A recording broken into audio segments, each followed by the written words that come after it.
Data statistik didapat dari Kementerian Perdagangan dan juga dari Kementerian Perindustrian bahwa 85% bahan baku industri nasional Indonesia importnya dari Tiongkok. Satu lagi, kalau trading, beli barang jadi untuk dijual lagi, ternyata 70% juga barangnya dibelinya dari Tiongkok. Kita perjelas, bahan baku industri artinya bahan setengah jadi. Kalau trading itu bahan jadi utuh tinggal jual. Sedangkan kalau Indonesia ekspor keluar itu bahan mentah alam ke Tiongkok yang dibikin setengah jadi oleh Tiongkok lalu diimpor balik ke Indonesia sebagai bahan baku industri atau barang jadi. Bahan baku tadi yang balik itu 50%-nya dari 85% bahan baku industri. Kita diputer-puter barang sendiri sesungguhnya. Tiongkok untung di tengahnya. Hebat Tiongkok. Ini negara tetangga kita ini bernegaranya kok kayak provinsi jadinya ya. Apa Tiongkok segitu hebatnya? Atau negara tetangga segitu lemahnya bernegaranya, terlalu urusin politik dalam negeri sehingga ekonominya dibuat dalam tanda petik bergantung dengan Tiongkok. Nggak heran transaksinya pakai yuan.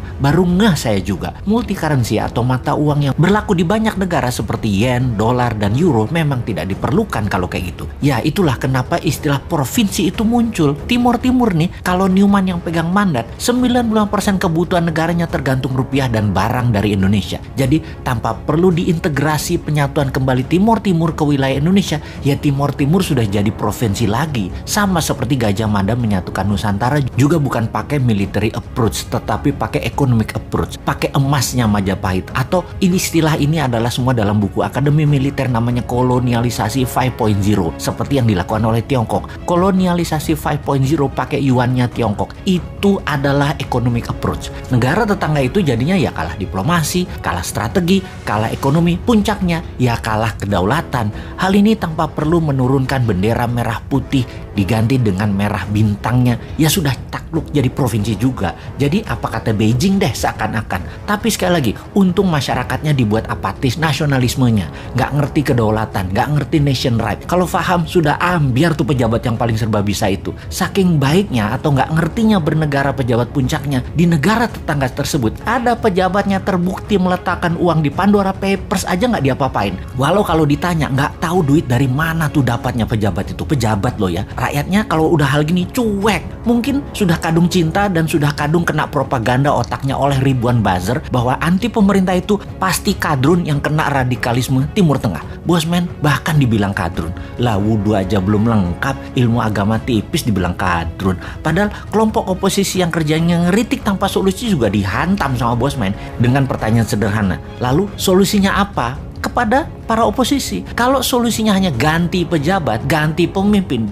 sama aja nanti. Pasti bingung juga dan hutang lagi ketika penggantinya baru pejabat dari sisi oposisi. Sama pasti. Jadi bagaimana mengembalikan kedaulatan bernegara tanpa bergantung kepada satu negara yang saat ini menjadikan negara tetangga provinsinya Tiongkok. Secara terselubung, ya terus dibungkus rapih dengan kebinekaan saat ini. Sahabat, buka pikiran putra-putri bangsa Indonesia dengan melihat dunia. Mereka kita buat tinggal di Eropa, tinggal di Amerika Utara, tinggal di Amerika Selatan, di ASEAN dan negara Asia Timur. 5 tahun pertama minimum mereka tinggal 2 tahun untuk ambil kursus apa saja. Juga ambil ilmu kekinian di berbagai belahan dunia. Kirim 10 juta putra-putri terbaik untuk mendapatkan ilmu, mendapatkan jaringan dan pengalaman hidup di berbagai negara yang ekonominya lebih maju dari Indonesia. Di tanah air, sekolah ubah kurikulumnya. Bukan 6 tahun SD, 3 tahun SMP, 3 tahun SMA, total 12 tahun, tapi ubah hanya 10 tahun. Nggak ada yang namanya SD, SMP, SMA. Yang ada hanya sekolah pratama atau primary school, kemudian sekolah kejuruan, universitas, sekolah tinggi,